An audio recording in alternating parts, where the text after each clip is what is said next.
Je vous invite maintenant à prendre vos Bibles dans Jean 3, verset 16. « Car Dieu a tant aimé le monde qu'il a donné son Fils unique, afin que quiconque croit en lui ne périsse point, mais qu'il ait la vie éternelle. » Que le Seigneur bénisse la lecture de sa parole. On va chanter un autre chant maintenant, le 297, qui s'intitule « L'immense grâce », le 297.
J'ai récemment lu une histoire que j'aimerais vous raconter.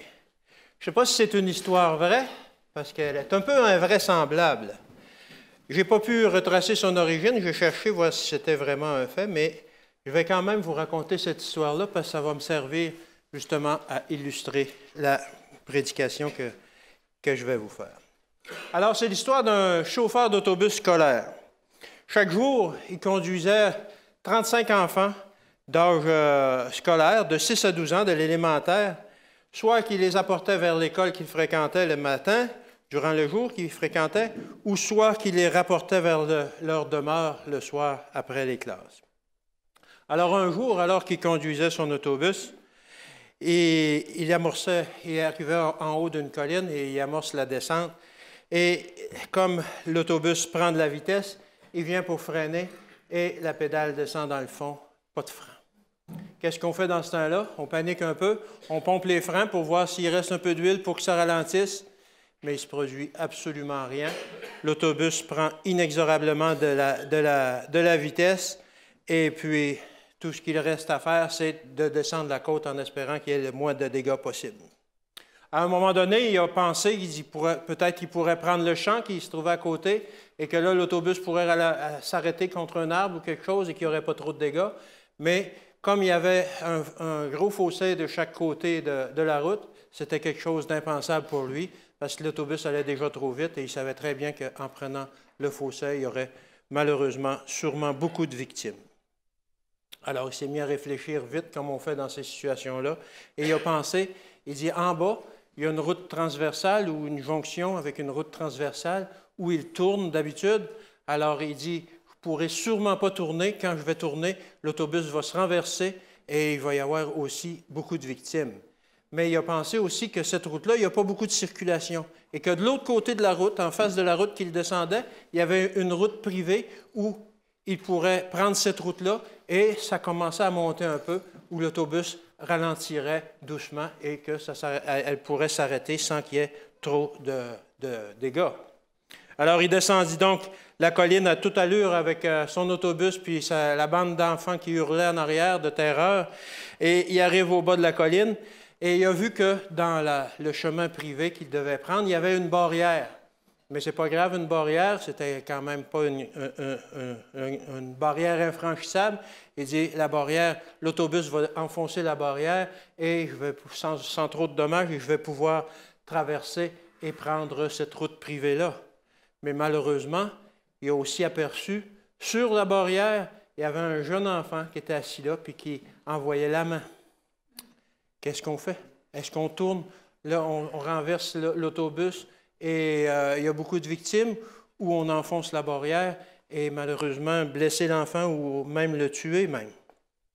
Alors, il a continué tout droit. Et il a défoncé la barrière. Et il a commencé à monter la côte et l'autobus s'est arrêté tranquillement. Un peu plus tard, alors que les services d'urgence étaient sur les lieux et tout ça, il y a un passant qui demande à un policier qu'est-ce qui est arrivé et tout.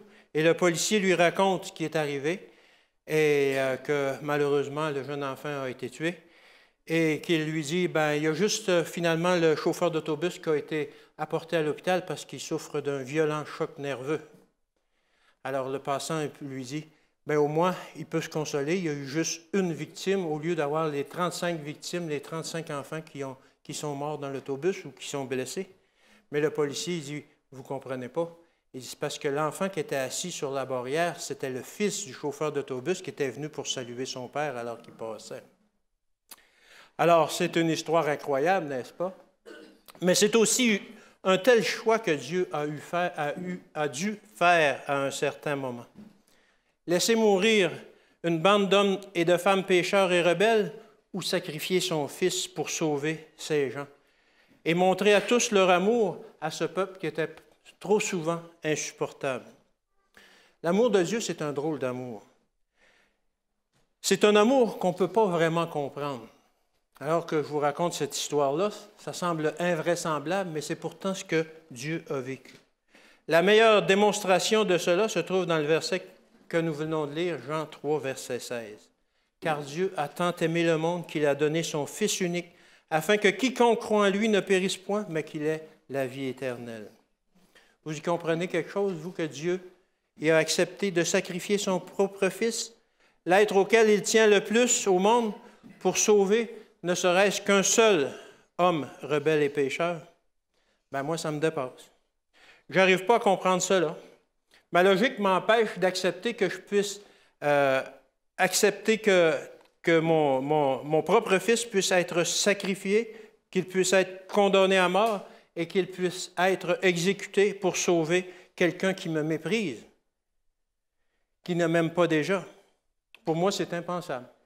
Je n'arrive pas à concevoir ce principe-là. Mais Dieu l'a fait.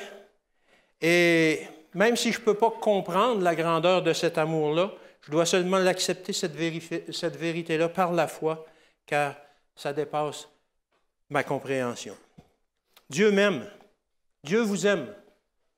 Que vous le vouliez ou non, que vous le souhaitiez ou non, que vous le méritiez ou non, que vous le ressentiez ou non, Dieu nous aime tous et a déjà accepté de donner son Fils pour nous.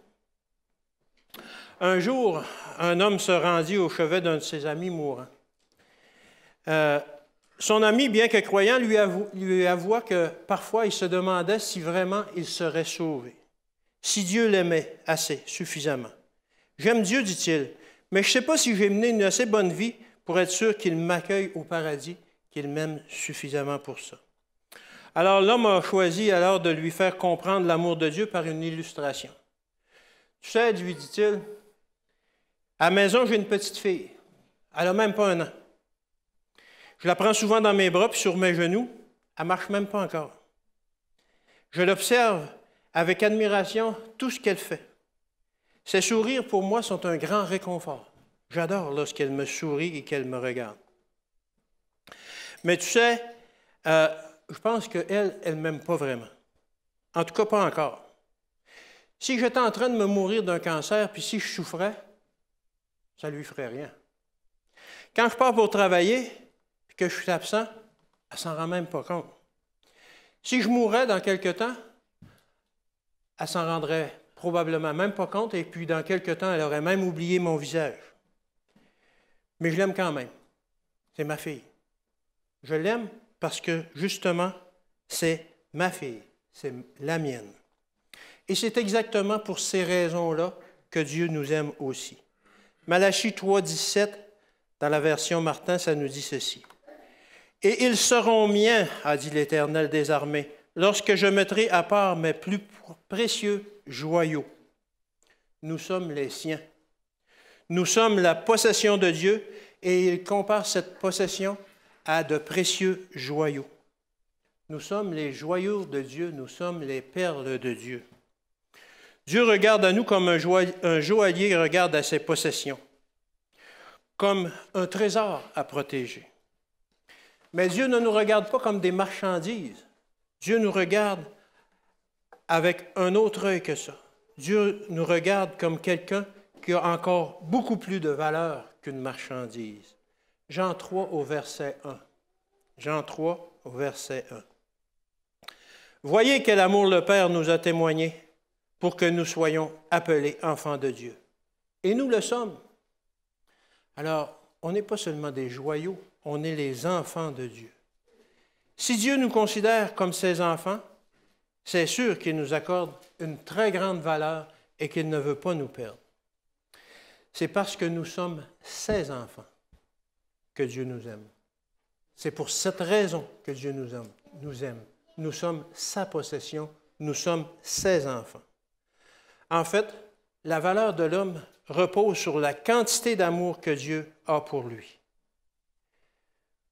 Vous voyez peut-être parfois dans les nouvelles, on a fait un endroit quelconque, on pourrait dire chez Christie's, c'est une grosse société d'encanteurs. On a fait un encan et on a vendu à l'encan un tableau de maître qui s'est vendu pour des millions de dollars. Mais qu'est-ce qu'un tableau de maître? C'est juste un cadre de bois avec une toile et un peu de peinture. Ça ne vaut pas des millions de dollars. Par contre, ce qui fait sa valeur, c'est sa beauté et c'est l'intérêt que les gens ont pour lui, que les acquéreurs ont pour lui, et la somme d'argent qu'ils sont prêts à mettre pour le posséder. La valeur de l'homme repose aussi sur un prix qui a déjà été payé, C'est la vie de Jésus. C'est donc ça notre valeur. Notre vie à chacun d'entre nous, ça vaut la vie du Fils de Dieu qui est mort pour nous. C'est ça qui est notre valeur. On ne parle pas de millions de dollars ici. C'est futile de parler de millions de dollars. On parle de la vie du Fils de Dieu. C'est la valeur que Dieu nous accorde. C'est la valeur que Dieu accorde à notre vie. Il y a plusieurs histoires dans la Bible qui illustrent bien la valeur que Jésus lui-même donnait à l'homme. Jésus voyait l'homme comme ayant une très grande valeur. Une de ces histoires se retrouve dans Marc 5, au verset 1 à 20. On ne va pas lire toute cette histoire, mais c'est une histoire que vous connaissez. Après avoir essuyé une tempête, Jésus et ses disciples accostèrent. Là, sur la plage, ils ont rencontré quelqu'un. C'était un personnage vraiment affreux. C'était une locumène. Cet homme était possédé par une légion de démons. Il était nu, il était sale, son haleine était nauséabonde, il puait, ses cheveux étaient hirsutes, c'était pas quelqu'un de très beau. Son corps était déformé par la souffrance et en plus, il était méchant. Il voulait attaquer tous les gens qu'il rencontrait. Mais on aurait dit que Jésus voulait rencontrer cet homme. Pour Jésus, cet homme ne valait pas ce qu'il avait l'air, ce que Jésus voyait, mais cet homme valait plutôt quelque chose comme un joaillier qui vaut un diamant précieux. Pour Jésus, cet homme était un diamant précieux. Jésus l'aima et le délivra de ses démons. Et cet homme fut transformé. Marc 5 au verset 15 nous dit ceci. Ils vinrent auprès de Jésus et ils virent le démoniaque, celui qui avait eu la légion, assis, vêtu et dans son bon sens. Il était revenu à lui, il avait été dépossédé des démons et maintenant cet homme-là était assis aux pieds de Jésus. Il le regardait avec admiration, il l'écoutait, prenait des notes, il écoutait tout ce que Jésus disait et il était maintenant rempli d'amour pour celui qui l'avait délivré. Nous avons une grande valeur aux yeux de Dieu et cette valeur, c'est la vie de son Fils, Jésus. Peu importe que nous soyons pécheurs, rebelles, sales, nus ou même que l'on pue, on a une très, très grande valeur aux yeux de Dieu. Un fidèle vint un jour voir son pasteur et il lui demanda de lui expliquer Romains 9, verset 13. Romains 9, verset 13, ça dit ceci. « Selon qu'il est écrit, j'ai aimé Jacob et j'ai haï Isaü. » Alors cet homme me disait, je ne comprends pas que Dieu puisse dire qu'il a haï Isaü. Pouvez-vous m'expliquer ce verset-là? Le pasteur, il dit, je ne peux pas te l'expliquer parce que moi aussi, j'ai beaucoup de problèmes avec ce verset-là. Je ne comprends pas comment Dieu peut dire qu'il a aimé Jacob. Jacob, le menteur, le tricheur, le trompeur, celui-là qui était prêt à tout faire pour arriver à ses buts, comment Dieu pouvait l'aimer? C'est la même chose pour nous. Comment est-ce que Dieu peut nous aimer, nous aussi qui sommes menteurs, tricheurs, trompeurs, pécheurs? Dieu nous aime d'un incompréhensible amour qu'on a du mal à comprendre. Mais Dieu nous aime. Éphésiens 2, verset 4 nous explique pourquoi Dieu nous aime quand même, même si nous sommes dans cet état. Éphésiens 2 au verset 4. Mais Dieu qui est riche en miséricorde à cause du grand amour qu'il nous a aimés. Alors, Dieu nous aime. Dieu nous aime parce qu'il nous aime. Je n'ai pas d'autre réponse que ça. Dieu nous aime parce qu'il nous aime, parce que nous sommes à lui. C'est une drôle d'explication, mais c'est comme ça. Même si nous le décevons trop souvent comme un enfant rebelle envers son père, Dieu nous aime quand même et est prêt à nous pardonner si nous lui demandons. Mais comment est-ce que se traduit cet amour que Dieu a pour l'homme? Il doit bien y avoir une manifestation. Comment est-ce que Dieu nous aime? Par quels moyens Dieu nous aime? On trouve ça dans Jacques 1, verset 17. Jacques 1, verset 17. « Toute grâce excellente et tout don parfait descendent d'en haut, du Père des Lumières, chez lequel il n'y a ni changement, ni ombre de variation. » Alors, en plus d'avoir donné son Fils unique pour nous sauver, Dieu nous donne des cadeaux excellents et parfaits. Comme un parent donne pour son enfant, Dieu aussi donne pour l'homme. L'amour de Dieu, ça se manifeste par des dons. Dieu est continuellement en train de nous donner. Même en ce moment, il nous maintient en vie et il nous donne. Et comme il est un Dieu qui aime, c'est aussi un Dieu qui aime donner.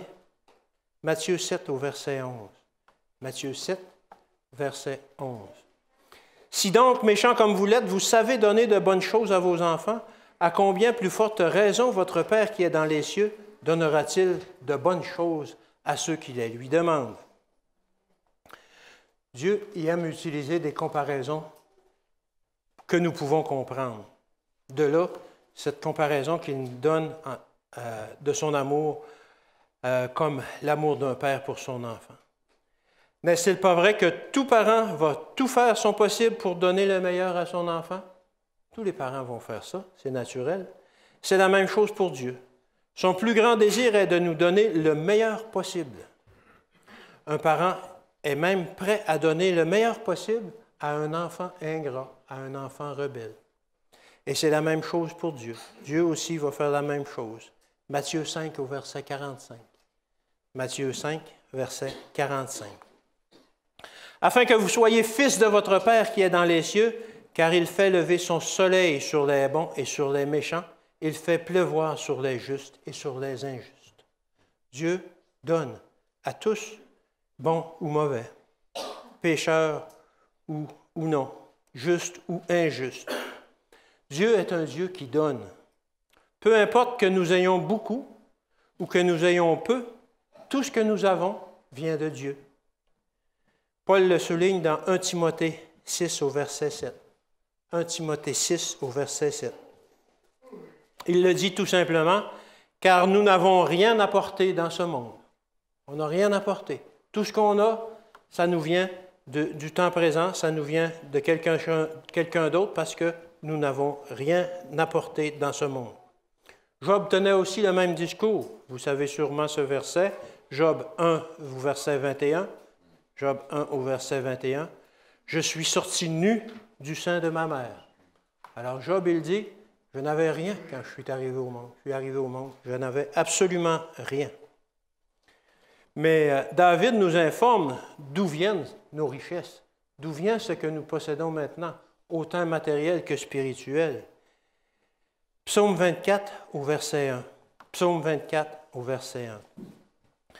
À l'Éternel la terre et ce qu'elle renferme, le monde et ceux qui l'habitent. Non seulement tout appartient à Dieu, mais nous-mêmes appartenons aussi à Dieu, parce que nous faisons partie du monde. Le monde appartient à Dieu. Un jour, une petite fille a dit à sa grande sœur, « Je vais acheter une belle paire de pantoufles pour l'anniversaire de mon papa qui arrive bientôt. » Alors sa grande sœur, un peu plus réaliste, a dit, « Mais tu n'as même pas de sous. Où tu vas prendre l'argent pour acheter une paire de pantoufles à ton père, à papa? » Mais elle a dit, « Mais c'est papa qui va me la donner. » Alors c'est la même chose pour nous. Tout ce que nous donnons à Dieu n'est en fait que de lui retourner ce qu'il nous a déjà donné. Que ce soit notre temps, notre amour, nos maisons, nos biens, nos dîmes, nos offrandes, tout ça, c'est déjà quelque chose que nous avons déjà reçu de Dieu auparavant. Dieu est un Dieu qui donne. 1 Chronique 29 au verset 14. 1 Chronique 29, verset 14. Car qui suis-je et qui est mon peuple pour que nous puissions te faire volontairement ces offrandes? Tout vient de toi et nous recevons de ta main ce que nous t'offrons. Alors, peu importe ce que vous donnez à Dieu, vous ne faites que lui rendre ce qu'il vous a déjà donné. Et dans 2 Corinthiens 8 au verset 9, 2 Corinthiens 8 au verset 9, car vous connaissez la grâce de notre Seigneur Jésus-Christ, qui pour vous s'est fait pauvre, de riche qu'il était, afin que par sa pauvreté, vous fussiez enrichis. Jésus a tout donné pour l'homme, pour que l'homme puisse devenir riche, à tout le moins riche du salut, riche de la vie éternelle. Tout appartient à Dieu. Le soleil qui brille sur la terre, la lune qui éclaire nos nuits, la vie dès la conception, le firmament rempli d'étoiles, la pluie qui nous rafraîchit, la végétation qui fleurit et qui nous nourrit, les arbres, les plantes, le ciel bleu, le temps, tout appartient à Dieu et il est prêt à tout nous donner. Un des premiers cadeaux que Dieu a fait à l'homme, c'est le cadeau de la vie. Dieu nous donne la vie dès la conception et il nous garde en vie durant toute notre vie. Mais plus que cela, il veut nous faire bénéficier de ce cadeau pour la vie éternelle, pour l'éternité. Jacques 1 au verset 12. Jacques 1, verset 12. Heureux l'homme qui supporte patiemment la tentation, qu'après avoir été éprouvé, il recevra la couronne de vie que le Seigneur a promise à ceux qui l'aiment. Dieu veut nous donner la vie éternelle et pour nous y donner accès, il nous a donné la vie de son Fils Jésus. Dieu est un Dieu créateur, un Dieu qui aime et par cet amour, il nous incite à choisir la vie et non la mort. Dieu, il veut que l'on vive. Dieu ne veut pas nous perdre. Deutéronome 30, au verset 19, deuxième partie, il nous dit ceci. « Choisis la vie afin que tu vives, toi et ta postérité. » Dieu veut que nous vivions pour l'éternité. Il nous veut avec lui pour l'éternité. Il ne veut pas que nous soyons détruits. Il veut que nous profitions du cadeau de la vie qu'il nous a fait pour l'éternité. C'est un cadeau qui peut s'étendre sur l'éternité. C'est à nous de choisir la vie. Ce pouvoir de choisir la vie, Dieu nous le donne par l'entremise de Jésus qui a lui-même donné sa vie pour l'humanité. C'est cela le plus grand cadeau que Dieu a fait à l'homme. Ce cadeau montre la dimension infinie de l'amour de Dieu. On revient à notre verset de tout à l'heure, Jean 3, verset 16. « Car Dieu a tant aimé le monde qu'il a donné son Fils unique afin que quiconque c'est moi, c'est vous, c'est tout le monde, croit en lui, ne périsse point, mais qu'il ait la vie éternelle. » Dieu veut que nous vivions pour l'éternité. Vous avez déjà vu ou vécu cette expérience sûrement. Un petit enfant demande à son père ou à sa mère combien gros il l'aime. Et alors, comme vous le savez, on dit « Je t'aime gros comme ça ». Et là, le petit enfant se jette dans vos bras et puis vous le serrez fort, fort, fort. Jésus aussi a déjà écarté les bras pour montrer combien grand il nous aimait. Ce moment où il a affronté la mort de la crucifixion nous a clairement démontré que Dieu le Père ainsi que son Fils Jésus n'épargnerait absolument rien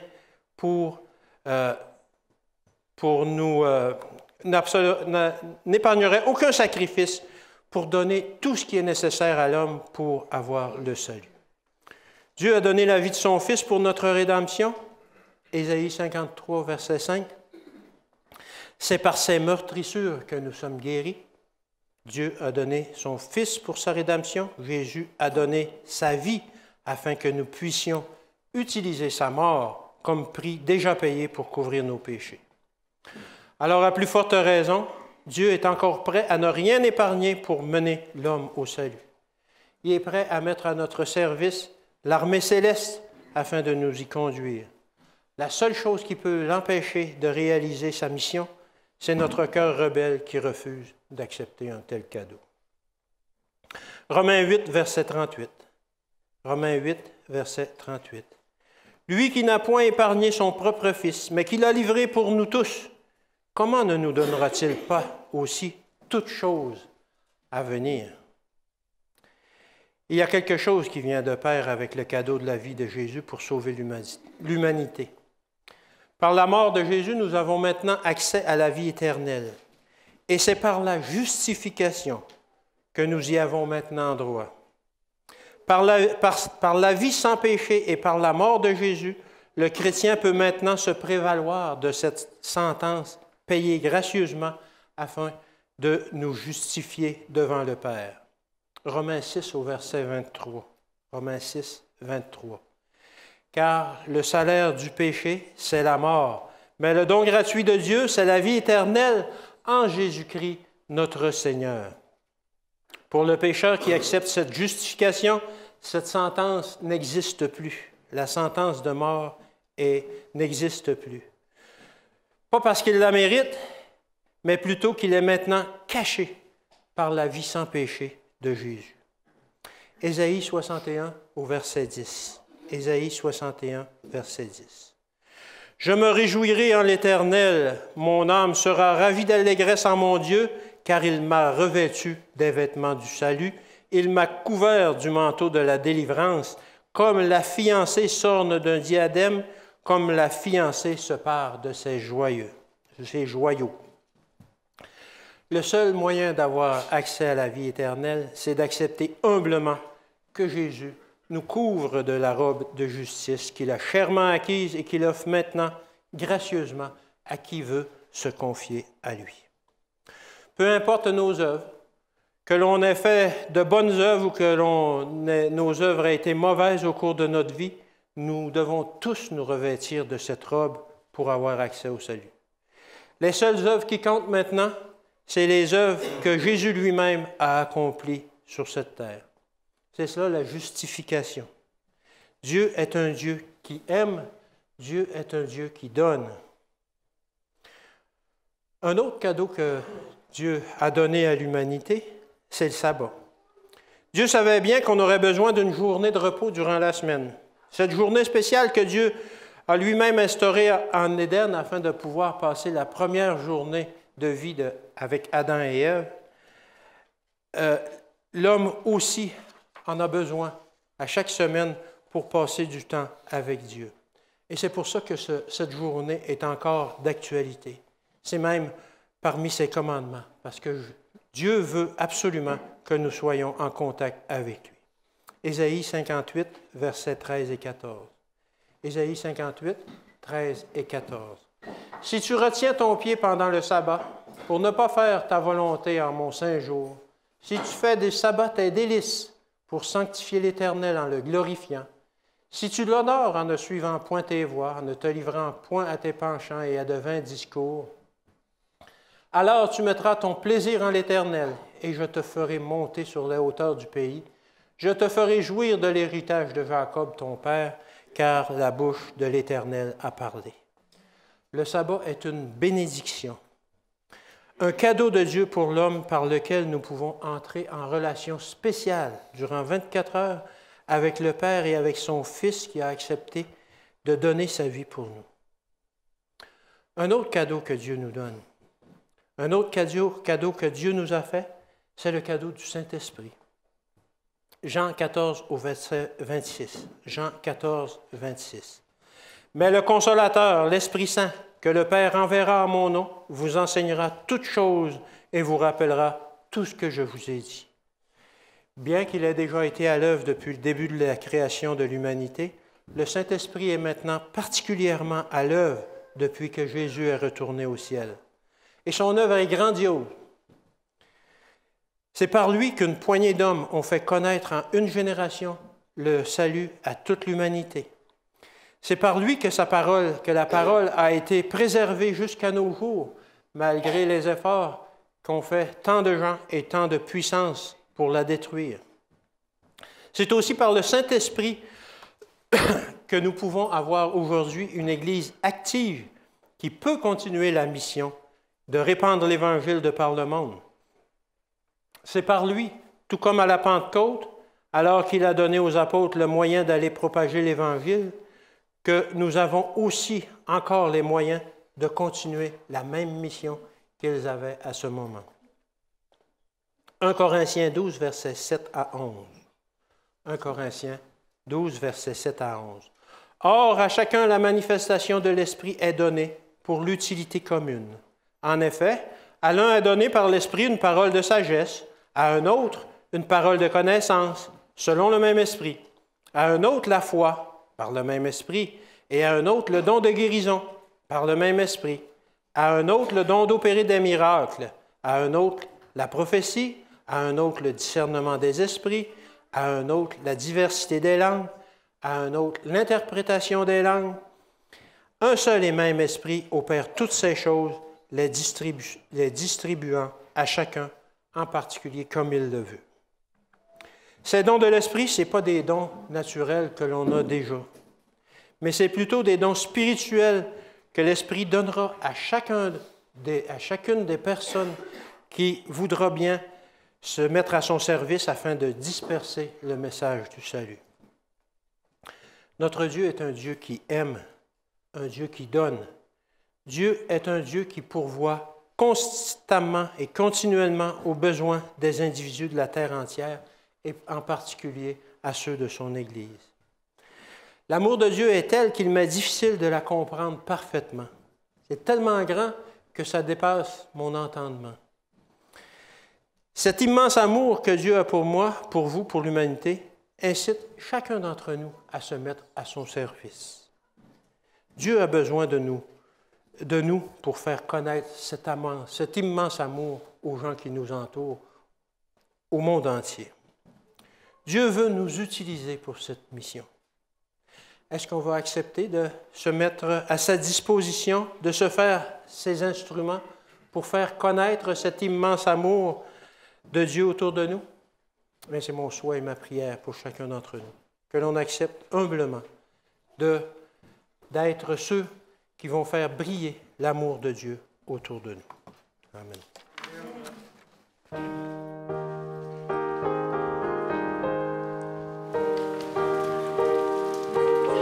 Chanter Je ne sais pourquoi. On se met debout.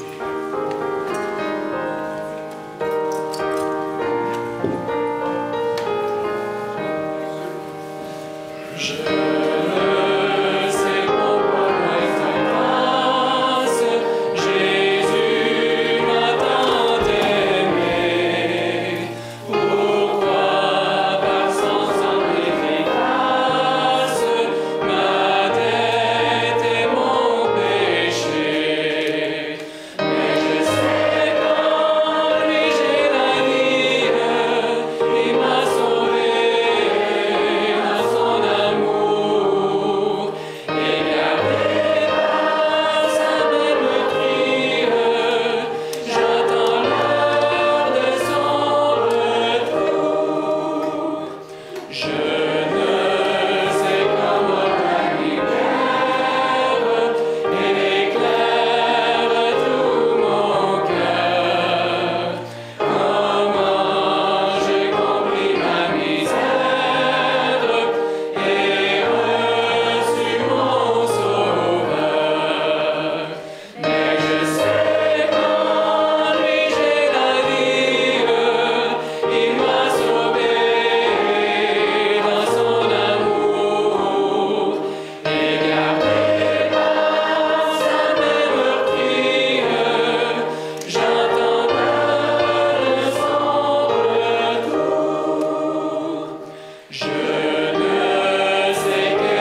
bon et tendre Père Céleste, je te rends grâce ce matin pour tout ce que tu nous donnes.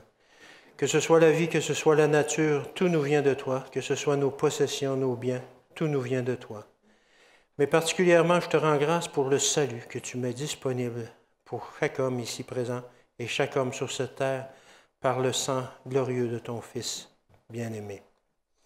Seigneur, oui, on veut se mettre à ta disposition pour répandre cet amour sur la terre, à nos frères, à nos sœurs, aux gens qui nous entourent, aux gens de par le monde, Seigneur. Bénis-nous, donne-nous la capacité. Tu veux le faire à travers nous. Nous voulons nous mettre à ta disposition. Bénis-nous cette semaine alors que chacun ira à son travail, chacun ira à ses occupations. Protège-nous et aide-nous à être tes serviteurs, ceux qui répandront cet amour autour d'eux, ton amour que tu mets dans nos cœurs. Et c'est au nom de ton Fils qu'on te le demande. Amen. Amen.